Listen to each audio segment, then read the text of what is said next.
J'en ai aucune idée, mais je crois que moi, d'abord, je me situe ce que l'on fait, c'est s'informer.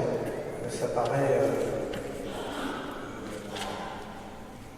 modeste, mais après tout, c'est quelque chose d'essentiel. C'est vrai que comme je représente Reporter et qu'on fait ce travail d'essayer d'informer tous les jours sur les enjeux de la question écologique, sur les luttes aussi qui se passent, et je vais en dire un mot, sur aussi des lieux de réflexion, parce qu'on manque cruellement de réflexion vraiment forte sur les questions écologiques et peut-être spirituelles, je vais en dire un mot, et puis aussi sur les alternatives.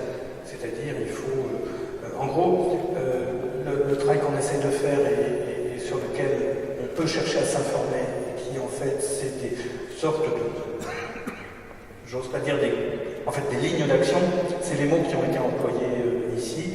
Par exemple, Jean-Victor a parlé et de l'information, mais aussi de l'espérance. Et donc, on a besoin de regarder attentivement tout ce qui se passe en termes d'alternatives, de les raconter, d'y participer autant que possible.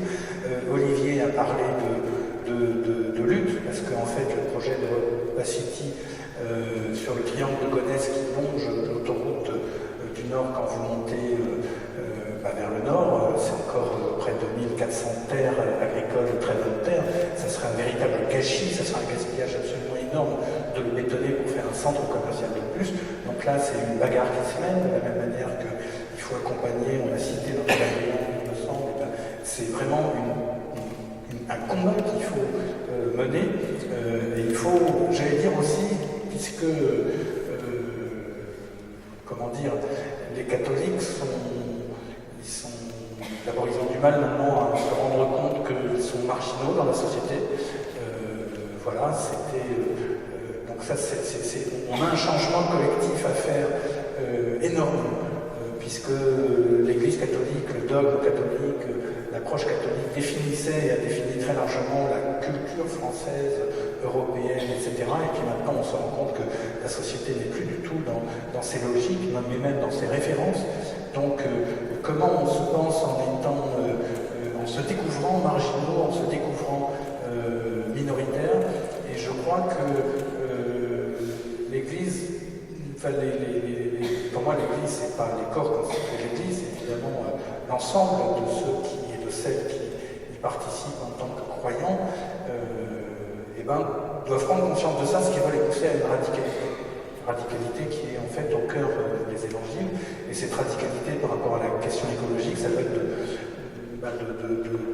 de faire des choix au clair, de ne pas être forcément dans le développement durable, mais vraiment dans la contestation du système et la critique de ce système de grande consommation. Ça va être aussi des choix assez radicaux par rapport aux enjeux politiques que j'ai évoqués rapidement. Voilà. Donc et dernier point sur lequel je voudrais insister, c'est la question aussi de la pensée. C'est pour ça que je suis très heureux que Jean-Victor Elie et quelques-uns de ses camarades aient fait un livre intéressant et cherchent à animer ce débat. On a vraiment besoin de réflexion, et pas seulement d'ailleurs en tant qu'écologiste chrétien, en tant que chrétien écologiste, mais généralement on a besoin de repenser en permanence. De ce point de vue-là, c'est quelque chose, je ne sais pas si on peut faire ensemble, mais le fait même que vous soyez là pour discuter et qu'on réfléchisse ensemble signifie que ce ferment-là est là. Et donc s'il fallait résumer, je dirais ce qu'on peut faire ensemble, c'est informer.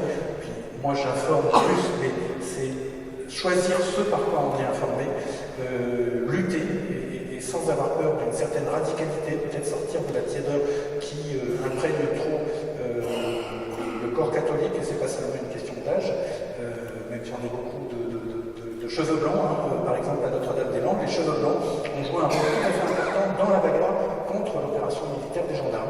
Il y a eu des gens de 70 ans, de 80 ans qui ont joué un rôle extrêmement important. Il ne faut pas avoir peur de s'engager, et sans oublier l'espérance, l'alternative qui a été évoquée. C'est aussi pour ça qu'on va pouvoir changer le monde, parce qu'effectivement il faut pouvoir dire aux enfants, il faut pouvoir dire à tout le monde, il faut pouvoir dire aux jeunes, mais si ce monde n'est pas pourri, on va le changer, on va lutter contre ceux qui le détruisent, contre les barbares, mais on peut en faire une chose belle.